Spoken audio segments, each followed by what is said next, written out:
संघर्ष है मैडम, हम सिविलियन लेके ही रहेंगे। सरकार को हमारी मांग पूरी करनी ही होगी।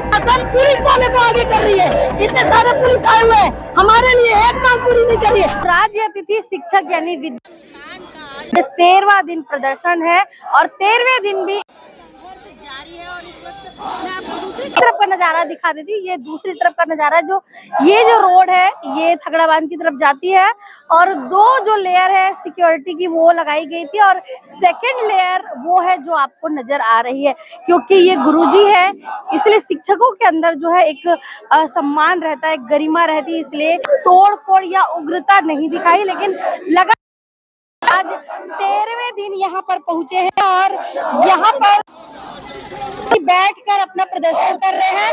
कोई तोड़ फोड़ नहीं कर रहे, उग्रता नहीं दिखा रहे, लेकिन अपना प्रदर्शन ये कर रहे हैं और अब विधानसभा की ओर रवाना होने को तैयार है। 13 दिन बीत गए, आज क्या कहेंगे? 13 दिनों का संघर्ष है मैडम, हम सिविलियन लेके ही रहेंगे। सरकार को हमारी मांग पूरी करनी ही होगी। 1 तारीख से हम यहाँ संघर्ष कर रहे हैं, लेकिन सरकार सोई हुई है। आज हम इस रैली के माध्यम से, इस धरना प्रदर्शन के माध्यम से सरकार तक अपनी बात पहुंचाने का प्रयास कर रहे हैं कि आपने जो अनुशंसा पत्र जो हमको दिया हुआ था, उस अनुशंसा पत्र के माध्यम से आप जो मोदी की गारंटी में सिविलियन और नियमितीकरण जो बोले हैं, आज उसे पूरा करना ही पड़ेगा हमको। हमारा सिर्फ एक ही मांग, सिविलियन सिविलियन सिविलियन। और जैसे जैसे दिन आगे बढ़ रहे हैं वैसे वैसे इनकी जो एनर्जी है वो और हाई हो रही है। कब तक चलेगा ऐसा? ये हमारा निश्चितकालीन हड़ताल है। जब तक हमारी मांगे पूरी नहीं हो जाती, जब तक हमको सिविलियन प्राप्त नहीं हो जाता, तब तक हम उग्र आंदोलन करेंगे।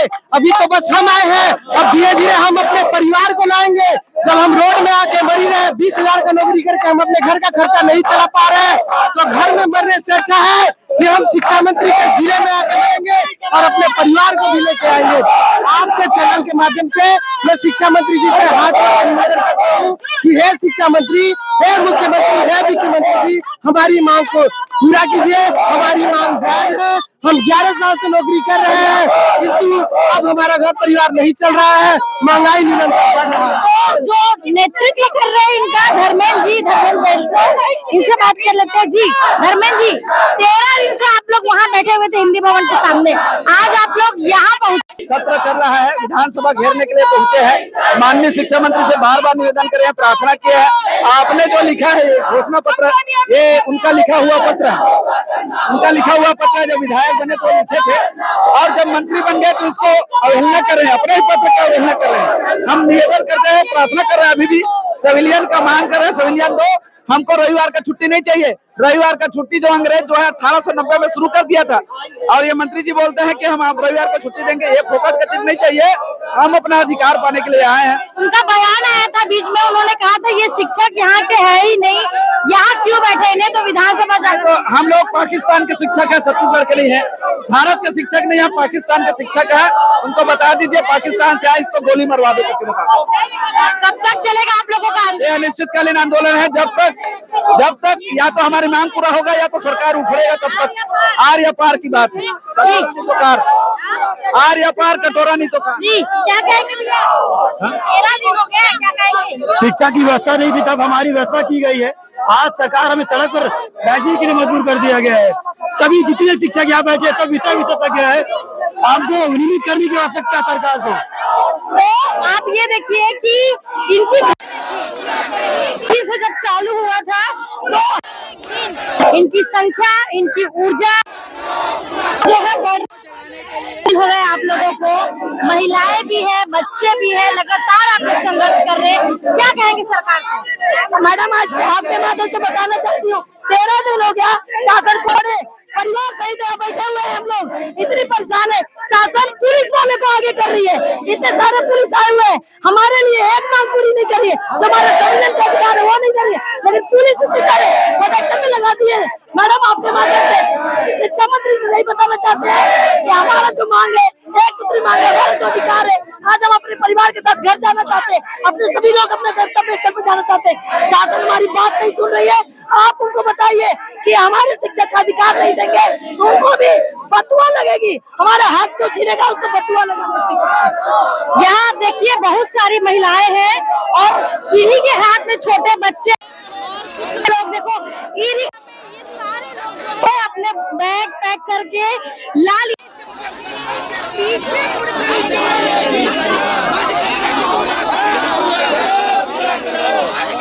रायपुर की तरफ जा रहे हैं आप लोग? जी हम रायपुर विधानसभा घेराव करने के लिए निकले हैं मैडम। 13 दिनों से हम हड़ताल पे बैठे से कोई हमारी सुध नहीं ली जा रही है। अंत में हार के थक के हम विधानसभा घेराव करने निकले हैं ताकि वहाँ विधानसभा में हर एक मंत्री परिषद को ये पता चले, सत्ता पक्ष को पता चले कि आपने वादा किया है और जो वादा किए हैं वो निभाना पड़ेगा। रास्ता रोक दिया गया है तो क्या हुआ? मंजिलें कभी डर के वापस नहीं होती मैडम, जो हमने ठाना है वो करके दिखाएंगे। पिछले 13 दिनों से आप लोग हिंदी भवन के सामने बैठे हैं जी, आज आप लोग यहाँ बैठ गए, यहाँ तो रुकने की भी जगह नहीं है। कोई बात नहीं मैडम, कोई बात नहीं, वैसे भी 11 वर्षों से सेवा दे के हम वैसे ही मर चुके हैं।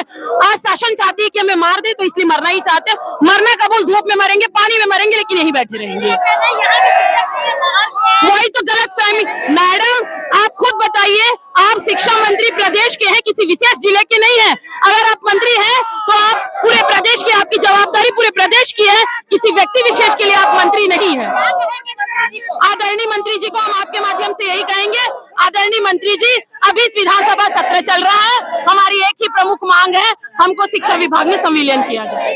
क्या कहेंगे? इतने सारी लेडीज है, बच्चे हैं छोटे छोटे, उनके हाथ में बच्चे लेकर आप हमारे साथ बहुत सारे ऐसे महिलाएं हैं जो छोटे छोटे बच्चे लेके आए हैं। यहाँ तक कि एक जो हमारे साथी है, शिक्षक साथी जो महिलाएं हैं, वो 2 माह का बच्चे को, छोटी सी बच्चे को लेके आकर पीछे बैठी हुई है और वो सीधा से है। उसके बाद भी आई है, क्यों आई है? क्योंकि अपने बच्चे की भविष्य के लिए, ताकि उसको अच्छा परवरिश दे सके, अच्छे से स्कूल में उसको शिक्षा दे सके, उसकी हर समस्याओं को पूरा कर सके। एक माँ अपने बच्चे के लिए चाहती है कि उसको अच्छे से अच्छे उसके भविष्य के लिए जो भी सुविधाएं है उसको एफर्ट करे।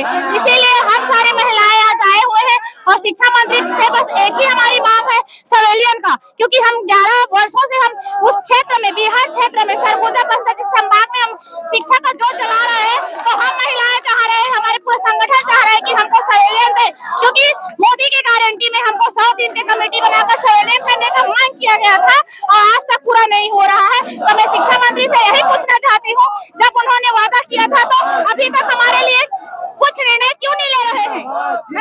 जी क्या संदेश देना चाहेंगे प्रशासन को, मुख्यमंत्री जी को क्या कहना चाहेंगे? बिल्कुल, जो सुशासन कहलाते, सुशासन के प्रतीक बने हुए भाजपा शासन, सुप्रतीक बने हुए हैं सुशासन के, तो उनके सुशासन काल में हमारे साथ इस तरह से शोषण और इस तरह से अत्याचार नहीं होना चाहिए। हम 11 वर्षों से तपस्या कर रहे हैं, उसका आज हमको परिणाम मिलना चाहिए, संविलियन मिलना चाहिए हमें। विधिकरण प्रावधान में नहीं है बोल रहे हैं। प्रावधान की क्या बात है, हम बहुत सारे ऐसे नियम देखे हैं। छपरवा जो अशासकीय था, हम शासकीय विद्यालय में पढ़ाते हैं, आज शासकीय विद्यालय में पढ़ाने वाले शिक्षकों को नियमित किया गया है और जो रोजगार गारंटी में था उनको नियमित किया गया है। और यहाँ तक कि 8 वर्ष से जो शिक्षाकर्मी है उनको संविलियन करने की बात हुई थी, उनको भी 2 वर्ष में संविलियन किया गया है। और यहाँ सहायक शिक्षक जो बीएड अभ्यर्थी थे, जो सहायक शिक्षक बने हुए थे, उनको हाई के नियम से निकाला गया था। उसके बाद शासन ने सभी नियम को शिथिल करते हुए उनको अवसर दिया और अभी सहायक प्रयोगशाला में उनको भर्ती दिया गया है, यानी कि उनको ज्वाइनिंग दिया गया है। कहने का मतलब ये है, सरकार जो है जब अशासकीय विद्यालय में छपरवा में पढ़ाने वाले शिक्षक को रेगुलर कर सकती है, तो हमें 11 वर्ष से जो शासकीय विद्यालय में पढ़ा रहे हैं, सारे नियम को शिथिल करते हुए हमें रेगुलर कर सकती है। बस उनकी वंशा होनी चाहिए। हमारे मेहनत को, तपस्या को देखते हुए सुशासन के प्रतीक बने हैं, तो सुशासन काल में हमारा भी नियमितीकरण और तपस्या करते करते आगे बढ़कर आज जेल चौक में पहुंच चुके हैं और इनका कहना है कि शासन चाहे तो क्या नहीं कर सकती है। दूरस्थ इलाके में ये लोग अपनी सेवा देते हैं और सोचने वाली बात यह है कि ये सब शिक्षक है, गुरुजी है और इसीलिए नियम कानून कायदे इन्हें पता है और किस दायरे में रहकर प्रदर्शन करना ये भी पता है। पिछले 13 दिनों से प्रदर्शन कर रहे हैं। आज भी इन्होंने कई बार चेतावनी दी थी कि हम अर्धनग्न प्रदर्शन करेंगे, लेकिन गुरुजी की जो गरिमा है वो इन्हें कहीं ना कहीं रोक लेती है। प्रशासन से अब भी इन्हें उम्मीद है और उम्मीद जता भी रहे हैं कि इनका जो है नियमितीकरण किया जाएगा, इनकी जो वेतन है वो बढ़ाया जाएगा, ताकि इनका जो आगे का जीवन है वो अच्छे से बीते, इनके बाल बच्चों के लिए समय रहे और सही से ये लोग जीवन व्यतीत कर पाए। धन्यवाद। आप देख रहे हैं दैनिक चिंतक। आगे की अपडेट के लिए बने रहे हमारे साथ। हमारे चैनल को लाइक, सब्सक्राइब और शेयर करना ना भूलें।